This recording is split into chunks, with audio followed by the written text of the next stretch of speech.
ವಿರೋಧಿ ಕಾನೂನುಗಳ ರದ್ದಾಗಲಿ. ಜವಾಬ್ದಾರಿ ಸರ್ಕಾರಕ್ಕೆ, ಜವಾಬ್ದಾರಿ ಸರ್ಕಾರಕ್ಕೆ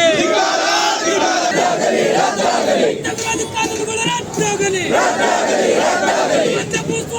ಮುಖ್ಯಮಂತ್ರಿಗಳನ್ನ ನಮ್ಮನ್ನು ಭೇಟಿ ಮಾಡಿಸ್ಬೇಕು. ನಾವು ಇದೆಲ್ಲ ವಿಚಾರನೂ ಕೂಡ ಮುಖ್ಯಮಂತ್ರಿಗಳ ಸಮ್ಮುಖದಲ್ಲೇ ಹೇಳ್ತೀವಿ. ತಾವು ಹೇಳಿ ಈ ಬಗ್ಗೆ ನಮ್ಮ ಬಿಟ್ಟಿದ್ರೆ ನೋಡ್ಸಿದ್ದಾರೆ ಹೇಳ್ತಾರೆ.